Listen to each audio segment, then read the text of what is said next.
اعوذ باللہ من الشیطان الرجیم بسم اللہ الرحمن الرحیم قل اللہم، اے میرے پیغمبر آپ اپنی دعا میں اس طرح دعا کریں، اس طرح کہیں اللہم مالک الملک، اے وہ اللہ جو بادشاہی کا مالک ہے، تؤتی الملک من تشاء، تو جس کو چاہے ملک عطا کرتا ہے، ملک دے دیتا ہے، وتنزع الملک ممن تشاء، اور جس سے چاہے بادشاہی چھین لیتا ہے، وتعز من تشاء، اور جسے تو چاہے عزت دیتا ہے، وتذل من تشاء، اور جس کو چاہے ذلیل کر دیتا ہے، بیدک الخیر، تیرے ہاتھ میں خیر ہے، تیرے قبضہ قدرت میں خیر ہے، انک علی کل شیء قدیر، بے شک اے اللہ آپ ہر چیز پر قادر ہیں، تولج اللیل فی النہار، اے اللہ آپ رات کو داخل کرتے ہیں دن میں، وتولج النہار فی اللیل، اور دن کو داخل کرتے ہیں رات میں، وتخرج الحی من المیت، اور اے اللہ آپ زندہ کرتے ہیں، آپ نکالتے ہیں زندہ کو مردہ میں سے، اور وتخرج المیت من الحی، اور میت مردہ کو نکالتے ہیں آپ زندہ میں سے، زندہ کو نکالتے ہیں مردہ سے اور مردے کو نکالتے ہیں زندہ سے، وترزق من تشاء بغیر حساب، اور آپ روزی دیتے ہیں جس کو چاہتے ہیں بغیر حساب۔ سورہ آل عمران کی آیت نمبر 26 اور 27 آج کے درس میں تلاوت ہوئی ہے۔ آج کی آیات کے شان نزول کے متعلق، یہ کن لوگوں کے متعلق یہ آیتیں نازل ہوئی ہیں، ان کا شان نزول کیا ہے، اس کے متعلق مفسرین اکرام فرماتے ہیں کہ یہ آیات نجران کے وفد کا، جو نجران سے وفد آیا تھا عیسائیوں کا، جس نے آ کر حضور علیہ السلام سے مناظرہ کیا، ان کا ایک باطل گمان تھا، اس باطل زعم اور گمان کے جواب میں یہ آیتیں نازل ہوں، کیونکہ نجران کے جو عیسائی تھے وہ خوب جانتے تھے کہ آپ علیہ الصلاۃ والسلام ہی وہی پیغمبر آخر الزمان ہیں جن کی آمد کی پیشن گوئیاں اور جن کی نشانیاں ان کی کتابوں میں موجود ہیں، مگر وہ محض اس لیے آپ پر ایمان لانے کے لیے تیار نہیں تھے کہ روم کا جو بادشاہ تھا، شاہ روم، ان کی طرف سے جو ان کو گھر دیے گئے تھے، ان کے جو وظیفے مقرر تھے، جو ان کو لاٹ پادری کا عہدہ دیا گیا تھا، وہ سب چھن جاتے، صرف اس رقم اور ان عہدوں کے چھن جانے کی وجہ سے حضور پر ایمان نہیں لائے۔ مدینہ کی طرف جو سفر ان کا ہو رہا تھا، اس سفر کے دوران ان کا جو لاٹ پادری تھا ابو حارثہ بن علقمہ، اس نے تسلیم کیا تھا کہ آپ ہی وہ نبی ہیں جن کی بعثت کا اللہ تعالیٰ نے وعدہ کر رکھا ہے، اور پھر اسی کی اقرار کی بنا پر ان کا جو بھائی تھا کرز بن علقمہ، وہ ایمان کی دولت سے مشرف ہوئے۔ تو مفسرین فرماتے ہیں کہ یہ آیات نصارہ کے، عیسائیوں کے اس باطل زعم کا جواب ہے جو انہیں حکومت، جاگیر یا وظیفہ مل رہا ہے وہ ضائع ہو جائے گا، تو اللہ تعالیٰ نے بندے کی زبان سے یہ الفاظ کہلوائے کہ سلطنت، مال، دولت اور جاہ و جلال یہ تو سب آنی جانی چیزیں ہیں، ہر چیز کا مالک حقیقی صرف اللہ وحدہ لا شریک، وہ جسے چاہے کسی مقام کی حکومت عارضی طور پر عطا کر دے اور جس سے چاہے واپس لے لے، اس کے کام میں کوئی مداخلت نہیں کر سکتا۔ کائنات کے پورے نظام کو چلانے والا وہ خود اللہ ہے، اور ہر ذی جان اس کا رزق بھی اس کے قبضہ قدرت میں ہے، وہ جسے چاہے وافر رزق عطا کر دے، جس سے چاہے جس کا رزق اس سے چھین لے۔ تو بعض احادیث سے معلوم ہوتا ہے کہ یہ جو آیات ہیں دو، ان دعائیہ آیات میں ایک اسم اعظم بھی موجود ہے، اسم اعظم یعنی اللہ تعالیٰ کا وہ نام جس کے متعلق حدیث میں فرمایا گیا ہے، حضور نے فرمایا اذا دعی بہ اجاب، جب اس اسم اعظم کے ذریعے اللہ تعالیٰ سے دعا کی جائے تو وہ ضرور دعا قبول ہوتی ہے، اور اسی طرح وَإِذَا سُئِلَ بِهِ أَعْطَى، جب وہ نام لے کر مالک الملک سے کوئی سوال کیا جائے تو وہ پورا کر دیتا ہے، اور احادیث میں کئی ایک آیات ہیں جن کے متعلق آتا ہے کہ ان میں اسم اعظم موجود ہے. ایسا ہی سورہ آل عمران جو ابھی ہماری شروع ہوئی تھی یہ سورت، اس کی جو شروع کی آیت ہے الف لام میم اللہ لا الہ الا هو الحی القیوم، اس کے متعلق بھی حدیث میں آتا ہے، پیچھے گزر چکا ہے کہ اس میں اسم اعظم ہے. اب یہ 5 اللہ کے ذاتی اور صفاتی نام ہیں. اللہ لا الہ، اللہ بھی ہے، الہ بھی ہے، اور ہو بھی ہے، الحی بھی ہے، القیوم بھی ہے. اس میں 5 نام آ گئے. اب پتہ نہیں ہے کہ اس میں سے کون سا ہے، لیکن اشارہ کر دیا کہ اس میں بھی اسم اعظم موجود ہے. اب آگے ارشاد ہوتا ہے، اللہ فرماتے ہیں قل، اے میرے نبی آپ کہیں، جب آپ مجھ سے دعا کریں تو دعا سکھلائی جا رہی ہے، آپ اس طرح مجھ سے دعا کریں. اللہم مالک الملک، اے اللہ تو جو سلطنت کا مالک حقیقی ہے، کیونکہ دنیا کے جتنے بھی ملوک ہیں، بادشاہ ہیں، وہ عارضی ہیں، ان کی ملکیت تو چند روزہ ہے.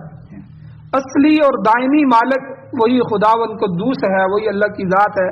اے اللہ تیری یہ خاص صفت ہے کہ تؤتی الملک من تشاء، تو سلطنت اور بادشاہی جس کو چاہے عطا کرتا ہے، کیونکہ یہ صرف تیرے اختیار میں. یہ بادشاہ تو اپنے خاص بندوں کو بھی دیتا ہے، اور اپنے خاص بندوں کے علاوہ تو آزمائش کے لیے بعض اوقات بڑے بڑے مجرموں اور نافرمانوں کو بھی دے دیتا ہے. گزشتہ صورت میں آپ نے سنا، سورہ بقرہ میں نمرود کا واقعہ گزرا ہے، جس نے حضرت ابراہیم علیہ السلام کے ساتھ جھگڑا کیا، مناظرہ کیا. تو اس کے متعلق اللہ تعالیٰ نے سورہ بقرہ میں فرمایا کہ ان آتاہ اللہ الملک، کہ اللہ نے اس کو بہت بڑی سلطنت دے رکھی تھی، اللہ نے اس کو بادشاہ دی تھی، جس کی وجہ سے وہ شکر گزار بننے کی بجائے مغرور ہو گیا، اللہ سے دور ہو گیا. اسی طرح فرعون نے بھی یہی کہا تھا، قرآن مجید میں آتا ہے الیس لی ملک مصر وہذہ الانہار تجری، کیا یہ مصر کی حکومت میری نہیں ہے؟ دیکھ لو میرے حکم سے نہریں چل رہی ہیں، ڈیم بنے ہوئے ہیں جن سے آبپاشی ہو رہی ہے، خزانے ہمارے بھرے ہوئے ہیں، فوج ہماری بڑی طاقتور ہے، اور میرے سوا اور کون ہے. یہ فرعون کا دعویٰ تھا. مقصد یہ ہے کہ بعض اوقات اللہ تعالیٰ اپنے نافرمانوں کو بھی حکومت کی چابیاں دے دیتا ہے، اور وہ محض آزمائش ہوتی ہے. پھر جب اس کا وقت پورا ہوتا ہے تو وہ تنزع الملک ممن تشاء، اے اللہ تو جس سے چاہے بادشاہی چھین لیتا ہے. تو تاریخ گواہ ہے کہ ایک وقت ایسا آیا کہ جب اللہ تعالیٰ نے رومیوں اور ایرانیوں سے جو اس وقت کی بڑی سلطنتیں، بڑی حکومتیں تھیں، اللہ نے چھین کر مسلمانوں کی جولی میں ڈال، مسلمانوں کے حوالے کر دی، صحابہ کو دے دی. اور یہ سب کچھ حضرت عمر فاروق رضی اللہ تعالیٰ عنہ کے زمانے میں ہوا. حالانکہ آپ اندازہ لگائیں غزوہ خندق جو ہوا ہے 5 ہجری میں، تو کفار کے مدینہ پر حملہ آور ہونے کی خبر حضور کو پہنچی کہ سارے کے سارے عرب قبائل مل کے مدینے پہ حملہ کرنا چاہتے ہیں، آج مسلمانوں کا صفایا کریں گے. تو حضور علیہ الصلوۃ والسلام نے صحابہ کو مشورہ کے لیے طلب فرمایا کہ آج بھی مشورہ دو. تو چنانچہ فیصلہ یہ ہوا کہ مدینے کے اندر رہ کر دفاع کیا جائے. بھئی مدینے کے اندر رہ کر پھر کیسے دفاع کریں گے؟ شہر کی حفاظت کے لیے اس کے گرد خندق کھودی جائے، سارے طرف پورا شہر کے ارد گرد خندق بنا دی جائے، خندق کھود دی جائے تاکہ دشمن اندر آ ہی نہ سکے. اب یہ فیصلہ ہو گیا. اب کئی میل لمبی خندق، کئی میل لمبی، اس کو آپ علیہ الصلوۃ والسلام نے 10 صحابہ کے حوالے کیا، اور 40 گز ٹکڑا 10 صحابہ کو دیا کہ بھئی آپ نے یہ 40 گز، اور دوسرے 10 صحابہ کو یہ اس سے آگے اتنا 40 گز، اتنا 40 گز آپ نے یہ جو ہے کھودنی ہے. اب پتھریلی زمین، مدینہ کی زمین، پتھروں والی زمین، اس میں خندق کھودنا یہ کوئی آسان کام نہیں تھا، بڑے جان جوکھوں کا کام تھا. ادھر سے گرمی کا موسم اور ادھر سے فاقے چل رہے ہیں، صحابہ کے پاس کھانے پینے کے لیے بھی کچھ نہیں ہے، فاقے زدہ لوگ. پھر یہ جو کٹھن اور مشکل کام تھا صحابہ نے 6 دن میں مکمل کیا. 6 دن میں وہ خندق مکمل ہوئی. حضور علیہ الصلوۃ والسلام خود صحابہ کے ساتھ شریک ہیں. جو 40 گز جو خندق کھودنی ہے، 10 صحابہ میں ایک حضور بھی موجود تھے، اپنے حصے کی خندق کھود رہے. اس دوران ایک واقعہ پیش آ گیا. واقعہ یہ ہوا کہ 10 صحابہ ایک جگہ کے جو خندق کھود رہے تھے، کھودتے کھودتے نیچے ایک بہت بڑی چٹان آ گئی. اب وہ چٹان ان سے ٹوٹ بھی نہیں رہی، ہل بھی نہیں رہی اپنی جگہ سے. تو انہوں نے حضرت سلمان فارسی رضی اللہ تعالیٰ عنہ کو حضور کی خدمت میں بھیجا، جا کر حضور سے فرمائیں کہ ایک بہت بڑی چٹان درمیان میں حائل ہو گئی ہے. تو حضور علیہ السلام نے جب سنا تو حضور تشریف لائے. حضور نے فرمایا کدال مجھے دو. وہ جو کدال تھی حضور علیہ السلام نے لی اور اللہ کا نام لے کر اس پر مارا، اور ایک دفعہ جب مارا تو وہ ٹوٹ گئی، اس سے شعلے نکلے. جس طرح لوہا جب کدال کوئی پتھر پہ ماری جاتی ہے تو بیچ میں سے شعلے نکلتے ہیں. اب اس روشنی میں حضور نے فرمایا کہ اس روشنی میں اللہ تعالیٰ نے مجھے ایران کے محلات دکھائے، فارس کے محلات میں دیکھ رہا ہوں. پھر آپ علیہ السلام نے دوسری کدال ماری، پھر شعلے بلند ہوئے تو حضور نے فرمایا اللہ نے مجھے رومیوں کے محلات دکھلائے. اس کے بعد جبرائیل علیہ السلام جو ہے، پھر حضور علیہ السلام نے تیسری کدال ماری. تیسری کدال ماری تو انہوں نے کہا کہ حضور نے فرمایا اللہ نے مجھے صنعاء شام یعنی یمن کے محلات دکھائے. تو اس کے بعد حضور جب پیچھے ہٹے تو حضرت جبرائیل آگے بھائی لے کر، اور انہوں نے آ کر بشارت سنائی کہ یہ تمام مقامات بہت ہی تھوڑے عرصے میں آپ کے زیر نگین آ جائیں گے، آپ کے پاس آ جائیں گے. تو یہ بالکل اسی طرح کی بات تھی کہ جس طرح آج جو ہے افریقہ کا مسلمان ہو اور اس کو دکھایا جائے کہ امریکہ، برطانیہ، فرانس تھوڑے ہی عرصے میں تمہیں مل جائیں گے. یعنی ایک عجیب بات تھی. گرمیوں کا موسم، فاقے کے فاقے آ رہے ہیں صحابہ پر. اب سارے صحابہ اکرام بڑے خوش ہوئے کیونکہ وہ جانتے تھے کہ نبی کریم صلی اللہ علیہ وسلم جو فرماتے ہیں وہ سچ فرماتے ہیں، آپ کا کلام برحق ہے. مگر منافق بھی موجود تھے. اب یہودی اور منافقین انہوں نے مذاق اڑانا شروع کر دیا. دیکھو مسلمانوں کا حال دیکھو، رفع حاجت کے لیے بھی یہاں سے باہر نہیں جا سکتے، خندق کھود رہے ہیں کہ دشمن اندر نہ آ جائے، یہاں سے باہر نہیں نکل سکتے، کھانے کے لیے پاس ہے کچھ نہیں، اور روم اور شام کے محلات کے خواب دیکھ رہے ہیں. مگر دنیا نے دیکھا کہ 17 یا 18 ہجری میں حضور علیہ السلام کے وصال کے کچھ ہی عرصے بعد شام بھی، ایران بھی، صنعاء بھی زیر نگین آئے اور صحابہ اکرام نے ان کو فتح کیا. تو یہاں ان آیتوں کا مقصد یہ ہے کہ وہ مالک الملک ہے، وہ اللہ مالک الملک ہے، جس کو چاہتا ہے جو ہے اس سے بادشاہت عطا کرتا ہے، جس سے چاہتا ہے چھین لیتا ہے. اس کے لیے بڑے اسلحے کی ضرورت نہیں ہے، بڑی فوجوں کی ضرورت نہیں. قریب کے دنوں میں آپ مثال دیکھ لیں افغانستان کی. طالبان تھوڑے سے تھے، امریکہ وہاں سے آیا اور پوری دنیا ڈر گئی. اس کے بحری بیڑے سمندروں میں آ رہے ہیں، اس کے سیٹلائٹ سسٹم اوپر متحرک ہیں اور 60 ملکوں کی فوجیں لے کے آ رہا ہے. پوری دنیا ڈر گئی، ہمارا ملک بھی ڈر گیا. انہوں نے کہا ہم اندھیروں میں نہیں جانا چاہتے. ان سے معاہدے کیے، ظلم کے ساتھ ساتھی بن گئے. لیکن اللہ نے ملا عمر صاحب کو وہ جرت اور بہادری اور غیرت جو افغانوں کے اندر تھی، جو ایمان تھا، اس کے ساتھ انہوں نے فیصلہ کیا. انہوں نے کہا ہمارا رب اللہ ہے، ہم اس پر ایمان رکھتے ہیں، وہ اللہ عنقریب ہمیں ان پر فتح دے. یہ وہ ملا عمر کے الفاظ ہیں جب ابھی امریکہ رستے میں تھا، آ رہا تھا. دنیا حیران تھی کہ ان سرفروں کو کیا ہو گیا. ان کے پاس وہ ڈیزی کٹر بم ہیں کہ جو اوپر سے مارے جائیں تو پہاڑ کے نیچے تک وہ ڈرل کر کے جاتے ہیں، نیچے سے پھٹتے ہیں. ایسے ایسے بم ہیں، ایسے ایسے ہیلی کاپٹر ہیں، ایسی ایسی فوجیں ہیں، اور ایسے ایسے سیٹلائٹ سسٹم ہیں، ایسے ایسے وہ ہے. دنیا کو تعداد دکھائی جا رہی تھی. اور پھر ہوا بھی اسی طرح. وہ آئے، انہوں نے حملہ کیا. ایک دفعہ امارت اسلامیہ ساری ٹوٹ گئی، ان کی حکومت ٹوٹ گئی، وہ پکڑے گئے. کوئی کیوبا کے اندر بند کر دیا گیا، کوئی بگرام کی جیلوں میں بند ہوئے، کوئی کہاں چلے گئے، تتر بتر ہو گئے. اور امریکہ نے قبضہ کر لیا، روڈ بنائے، چھونیاں بنائیں، اپنی فوج کو مستحکم کیا، ان کی اپنی ایک حکومت بنائی، ایک ایوان بنایا. یہ سب کچھ کیا اس نے. لیکن ان ایمان والے مجاہدین کو اللہ نے پھر جمع کرنا شروع کیا. پھر وہ جمع ہوئے، آہستہ آہستہ حملے شروع ہوئے. آہستہ آہستہ کرتے کرتے 21 سال کی محنت کے بعد آج وہ فوجیں ایسی دم دبا کے بھاگیں، ایسی ذلت کے ساتھ. پوری دنیا نے میڈیا کے اندر دیکھا، وہ ان سے شکست مانتے ہوئے ان سے بھیک مانگ رہے تھے. آپ ہم سے معاہدہ کریں، آپ ہم سے پیچھے سے حملہ نہیں کریں گے، بس آپ معاہدہ کریں، 31 تاریخ تک ہمیں وقت دیں، 31 تاریخ کو ساری فوجیں ہم نکال لیں گے.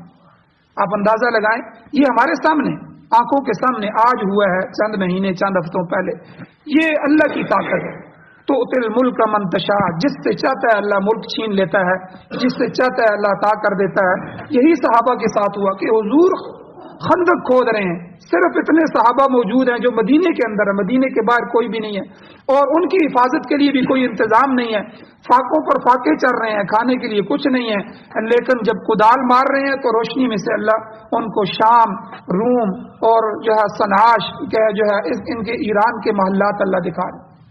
اور پھر 18-20 سال بھی نہیں گزرتے پیچھے، 20-22 سال کے بعد 17-18 ہجری میں جو ہے ہجرت کے بعد ان سالوں کے اندر اللہ جل شانہ ان بڑی بڑی حکومتوں کو صحابہ کے حوالے کر دیتے ہیں۔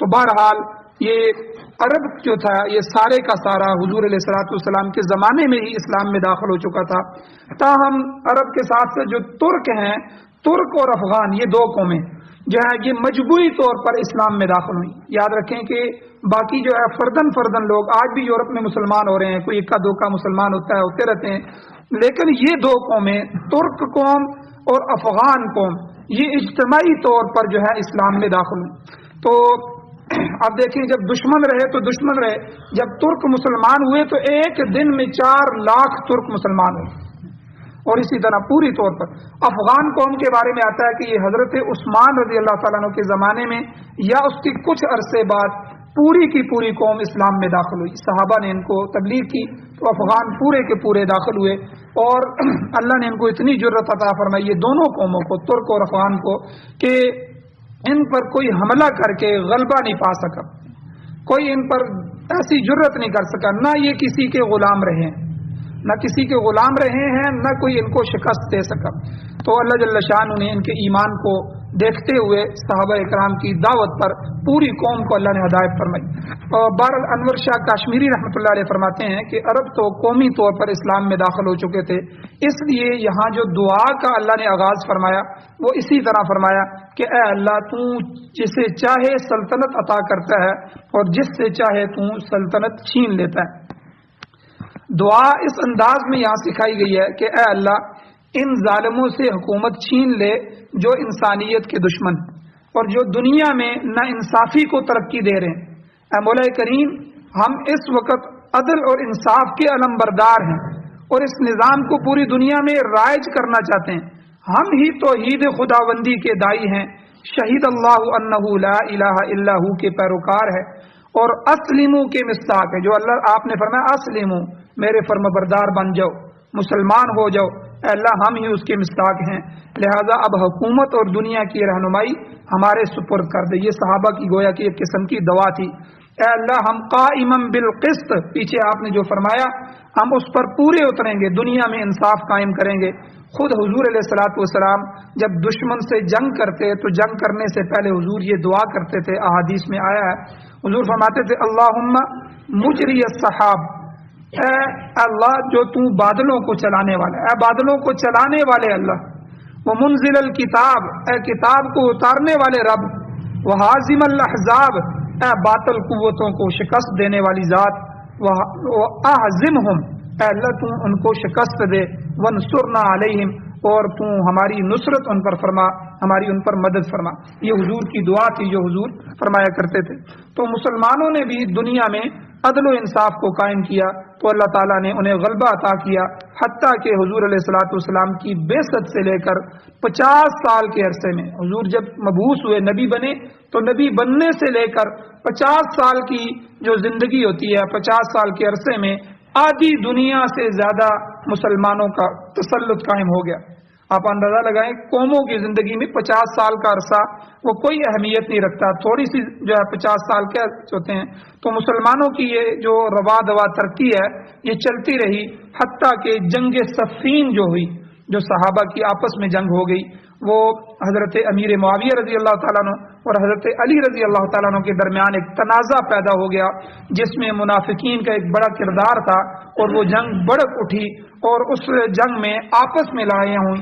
وجہ یہ تھی کہ ادھر حضرت عثمان رضی اللہ تعالیٰ عنہ کو ظلماً شہید کیا گیا، تو حضرت امیر معاویہ رضی اللہ تعالیٰ عنہ، حضرت اما عائشہ صدیقہ اور یہ صحابہ فرماتے تھے حضرت علی رضی اللہ تعالیٰ عنہ کو کہ آپ خلیفہ بن چکے ہیں، اب آپ کا حق ہے کہ یہ جو باغی آپ کے ساتھ مل گئے ہیں چونکہ یہاں مدینہ سے نکلے ہیں آپ کے ساتھ اکٹھے ہو گئے, ان کو ایک تو جدا کریں اور دوسرا جو قاتلین ہیں ان کو سزا دی جائے.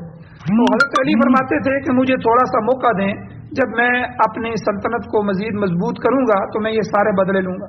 تو صحابہ فرماتے تھے دوسری طرف والے کہ حضور علیہ الصلوۃ والسلام جو ہے صلح حدیبیہ, جب غزوہ جو ہے حدیبیہ میں, اس میں جو ہے حضور علیہ السلام کو جب پتہ چلا حضرت عثمان کو شہید کیا گیا, حضور ایک لمحے کے لیے بھی نہیں رکے. تو حالانکہ وہ غلط خبر تھی, حضور نے 1400 صحابہ سے ہاتھ پر بیعت لی کہ ہم عثمان کے خون کا بدلہ لے کے جائیں. تو اس لیے آپ فوراً یہ عمل کریں. بس اس طرح کے معاملات چل رہے تھے کہ منافقین نے رات کے اندھیرے میں ادھر ادھر دونوں لشکروں میں جمع ہو گئے. اچانک رات کو انہوں نے جنگ چھیڑ دی اور پھر اس طرح معاملات جو ہے, پھر یہ جو آدھی دنیا سے سلطنت تھی یہ رک گئی اور آگے پھر بڑھی نہیں. تو بہرحال یہ آپس کی لڑائیاں جو ہے یہ اتنے سخت ان کے اندر برائی ہوتی ہے. تو بہرحال امام ابو بکر جساس رحمۃ اللہ علیہ وہ فرماتے ہیں کہ قرآن پاک کے یہ عظیم مفسر گزرے ہیں, 370 ہجری میں یہ گزرے ہیں. انہوں نے احکام القرآن کے نام سے صرف فقہی مسائل کی حد تک قرآن پاک کی تفسیر پیش کی ہے.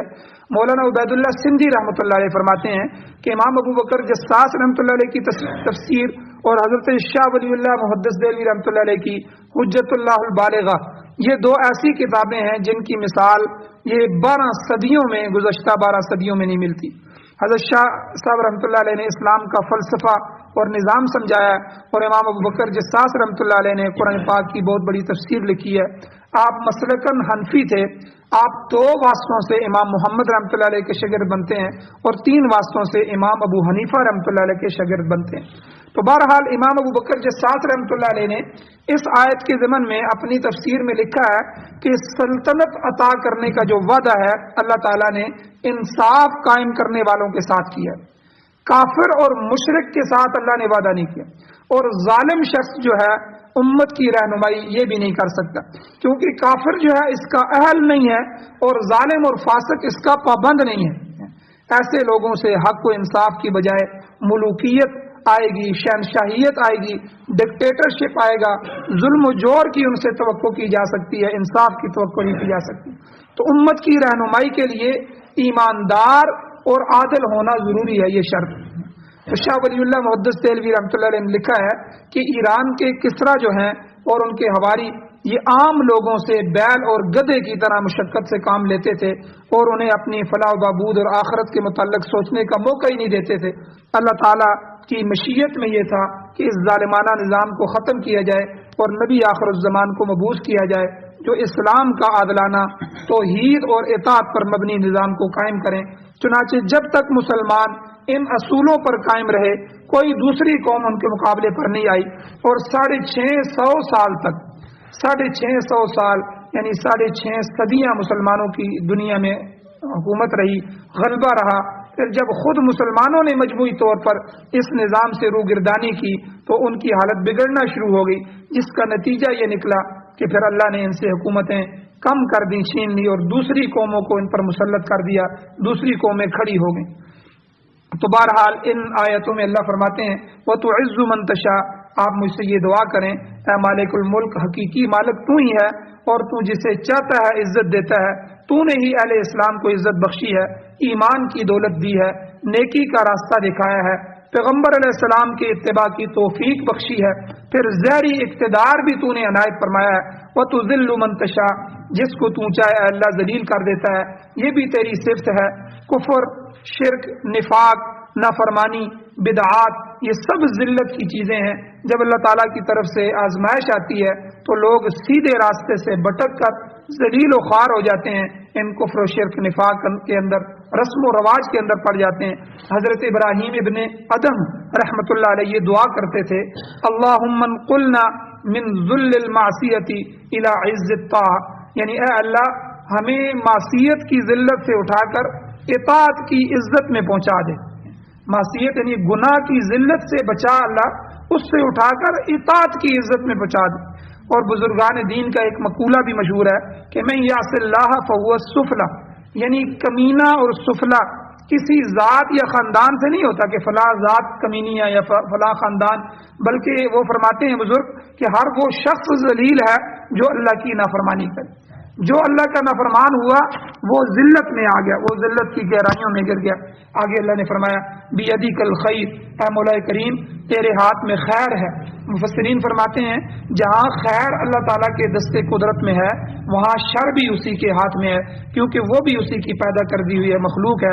مگر یہاں پر صرف خیر کا ذکر کیا گیا کہ اللہ تعالیٰ سے خیر طلب کرو، شر کا یہاں ذکر نہیں ہے۔ یہاں پر ایک اور مسئلہ بھی سمجھا دیا کہ جو چیز واقعہ میں شر نظر آتی ہے وہ محض شر نہیں ہوتی بلکہ شر اضافی ہوتی ہے، کیونکہ شر میں کسی نہ کسی طریقے سے فائدہ بھی ہوتا ہے۔ لہذا خالق ہونے کے لحاظ سے دونوں چیزوں کا خالق وہی ہے، جیسے اللہ نے فرمایا جعل الظلمات والنور، یعنی اندھیرا اور روشنی اس نے پیدا کی ہیں۔ مجوسیوں کا یہ عقیدہ تھا کہ خیر اور شر کا خالق علیحدہ علیحدہ ہے، سراسر یہ ان کا باطل ہے۔ وہ کہتے تھے خیر جو ہے الگ اس کا خدا ہے، شر کا خدا الگ ہے، تو یہ تو سنویت ہے، یعنی سراسر شرک ہے۔ اس لیے اللہ نے یہاں فرمایا انک علی کل شیء قدیر، اللہ تو ہر چیز پر قادر ہے۔ یہ جتنے بھی تبدیلیاں، جتنے بھی تغیرات ہیں، جتنے بھی تقلبات ہیں، اوپر نیچے چیزیں ہو رہی ہیں، یہ تیرے ہی دستے قدرت میں ہیں، تیری ذات کی طرف سے ہو رہی ہیں۔ آگے اللہ نے فرمایا تولج اللیل فی النہار، تو داخل کرتا ہے رات کو دن میں، وتولج النہار فی اللیل، اور داخل کرتا ہے دن کو رات میں، یعنی شب و روز کو تو چھوٹا بڑا کرتا ہے۔ کبھی رات بڑی ہو جاتی ہے، دن چھوٹا ہو جاتا ہے، کبھی دن لمبا ہو جاتا ہے، رات مختصر ہو جاتی ہے۔ آپ دیکھیں گرمیوں میں کتنا بڑا دن ہوتا ہے، رات چھوٹی ہو جاتی ہے، اور سردیوں میں رات لمبی ہو جاتی ہے، دن چھوٹا ہو جاتا ہے۔ اے اللہ یہ سب کچھ تو ہی کرتا ہے، ایک دوسرے کے اندر داخل کر دیتا ہے، دن کو کھینچ کے لمبا کر دیتا ہے، رات کو کم کر دیتا ہے، اور جب دوسرے موسم آتے ہیں تو یا اللہ تو رات کو کھینچ کے لمبا کر دیتا ہے، حالانکہ وہ اندھیرا روشنی ہے، یہ سب تیری قدرت سے ہو رہا ہے۔ موسموں کے اندر جو تغیر تبدل ہے یہ بھی مشاہدہ میں آتا رہتا ہے۔ یقلب اللہ اللیل والنہار، رات اور دن کو جو پلٹیاں ہیں یہ دینا، یہ اسی ذات کا کام ہے، جب تک اس کو منظور ہے لیل و نہار کا یہ نظام چلتا رہے گا۔ رات اور دن کی تشبیہ مصائب اور آسائش سے بھی ہو سکتی ہے کہ مصائب عند قوم فوائد، کہ یعنی ایک قوم کے مصائب اور آلام دوسری قوم کے لیے عیش و راحت کا سامان بن جاتے ہیں، جیسے روم اور ایران کی جو کفار تھے ان کی شکست مسلمانوں کے لیے خوشی کا پیغام بن گیا۔ تو اس لیے اللہ جو ہے یہاں ہر چیز کرنے پر قادر ہے۔ وَتُخْرِجُ الْحَيَّ مِنَ الْمَيِّتِ، تو نکالتا ہے زندہ کو مردے سے، یعنی جس طرح گٹھلی، دیکھیں گٹھلی ایک مردہ چیز ہے، اس میں سے اتنا بڑا درخت اللہ نکال دیتے ہیں۔ یہ کھجور کی گٹھلی میں سے کھجور کا درخت نکل آیا، آم کی گٹھلی میں سے آم کا درخت نکل آیا۔ انڈا مردہ ہے، اس سے اللہ زندہ بچہ نکال دیتے ہیں، مردہ انڈا، اس میں سے مرغی کا بچہ نکل آیا۔ بے جان قطرہ ہے اور اس سے اللہ انسان منی کے قطرے سے، اے اللہ تو اس بے جان قطرے سے تو زندہ انسان کو پیدا کر دیتا ہے۔ اور کافر سے مومن کی تخلیق کرنا بھی تیرے اختیار میں ہے۔ کتنے کافر گرانے ایسے ہیں جہاں سے تو نے ایمان والے پیدا کر دیے۔ کافر کی مثال مردہ کی ہے، ایمان کی مثال زندہ کی ہے۔ ابراہیم علیہ السلام کو دیکھیں کہ باپ بھی کافر ہے، جو ہے شرک کے اندر پوری قوم بھی ڈوبی ہوئی ہے، اللہ نے وہاں سے پیغمبر کو پیدا کر دیا۔ اور نوح علیہ السلام کو دیکھیں، پیغمبر کے گھر سے اللہ نے کافر بیٹے کو پیدا کر دیا۔ تو اے اللہ یہ سب کچھ تو کرنے والا ہے۔ وَتُخْرِجُ الْمَيِّتَ مِنَ الْحَيِّ، تو چاہے تو مردہ کو زندے سے نکال دے، جیسا زندے جانور سے مردہ اندھا پیدا ہوتا ہے۔ نیکوکار بلکہ پیغمبر جیسی عظیم ہستی سے کافر اور ناہنجار اولاد کا پیدا ہونا، یہ بھی اللہ تیری قدرت میں ہے۔ اللہ یہ سارے تغیرات اور تصرفات سب تیرے ہاتھ میں ہیں، تو ہی ہر چیز کا مالک ہے۔ وَتَرْزُقُ مَن تَشَاءُ بِغَيْرِ حساب، تو جس کو چاہے بغیر حساب کے روزی دیتا ہے۔ دیکھیں بعض کو آسانی کے ساتھ رزق پہنچاتا ہے، انہیں کوئی مشقت نہیں اٹھانی پڑتی، اور ملتی بھی اتنی زیادہ ہے جو شمار سے باہر۔ حضرت سلیمان علیہ السلام سے فرمایا ھذا عطاؤنا فمن او امسک بغیر حساب، یہ وہ سلطنت ہے اور ہر چیز ہماری عطا کردہ ہے، جس کو چاہو دے دو، جو جس کو چاہو روک لو، بغیر حساب کے آپ سے کوئی باز پرس نہیں ہوگی۔ یہ حضرت سلیمان علیہ السلام کو فرمایا، کوئی مطالبہ نہیں کیا جائے گا، یہ ہماری بخشش ہے آپ کے لیے، اور آپ کو اختیار بھی دے دیا ہے اللہ تعالیٰ نے۔ تو دوسری جگہ اللہ نے فرمایا لمن یشاء ویقدر، جس کو چاہے روزی تنگ کر دے، اور ساری دنیا کے بادشاہ چاہیں تو کسی کو ایک دانہ گندم نہ دے سکیں، تو اس کی مصلحت کو اس کے بغیر کوئی نہیں جانتا۔ اسی لیے دعا کے انداز میں فرمایا اے مولا کریم تو جسے چاہے روزی عطا کرتا ہے اور بغیر حساب کے یعنی بے حد و بے شمار عطا کرتا ہے۔ آپ دیکھیں کوئی دنیا کا بادشاہ، کوئی والد اپنی اولاد کو روزی نہیں دے سکتا۔ آپ اپنی اولاد کو تعلیم دیتے ہیں، ایک بچہ اچھا پڑھ لیتا ہے، ایک بچہ اچھا کاروبار کر لیتا ہے، دوسرا اپنے کاروبار کو نہیں سنبھال سکتا، یہ گر جاتا ہے، وہ اوپر چلا جاتا ہے۔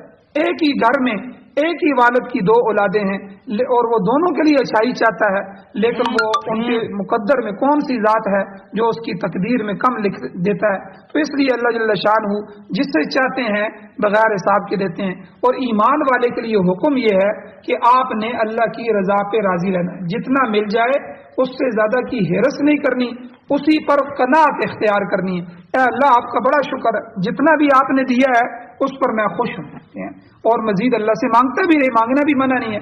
اللہ رزق حلال وسیع اور وسیع تر وافر عطا فرما، ٹھیک ہے، یہ دعائیں بھی مانگنی چاہیے۔ تو بہرحال یہ ساری کی ساری قدرتیں اللہ کی قدرتیں ہیں۔ اللہ جل شانہ سے دعا ہے اللہ ہمیں عمل کی توفیق عطا فرمائے، آمین۔ الحمدللہ رب العالمین والعاقبۃ للمتقین والصلاۃ والسلام علی رسولہ النبی الامی الکریم۔ یا اللہ ہماری کمیوں کوتاہیوں کو معاف فرمائیے، درگزر فرمائیے، صغیرہ کبیرہ گناہوں کو معاف فرمائیے۔ یا اللہ آپ ہی حکومتیں عطا کرنے والے ہیں، یا اللہ پوری دنیا میں مسلمانوں کو عزتیں عطا فرما، ایمان کی دولت کو مضبوط فرما۔ یا اللہ ہم بہت کمزور ہو چکے ہیں، یا اللہ ہماری کمزوری سے کفر بھی فائدہ اٹھا رہا ہے، آج ہم ان کے غلام ہیں، ان کے نیچے دبے ہوئے ہیں، ان کے قرضوں میں پھنسے ہوئے ہیں، یا اللہ ملک ان کے قرضوں کے اندر پھنسے ہوئے ہیں، یا اللہ ہم سب جو ہے غلام بن چکے ہیں، یا اللہ ہمیں اپنی غلامی نصیب فرما، یا اللہ اپنی محتاجگی نصیب فرما، اپنی اطاعت نصیب فرما، قرآن و سنت کا غلبہ نصیب فرما، پوری دنیا میں یا اللہ عمارت اسلامیہ کا قیام فرما، پوری دنیا میں اسلام کی بہاریں ہمیں نصیب فرما، مظلوموں کی، مقہوروں کی، یا اللہ مجبوروں کی مدد فرما، یا اللہ جو بیمار ہیں ان کو شفا عطا فرمائیے، جو ایمان کی حالت سے اس دنیا سے جا چکے ہیں یا اللہ ان سب کی بخشش فرمائیے۔ صلی اللہ تعالی علی خیر خلقہ محمد و آلہ و صحبہ اجمعین برحمتک یا ارحم الراحمین۔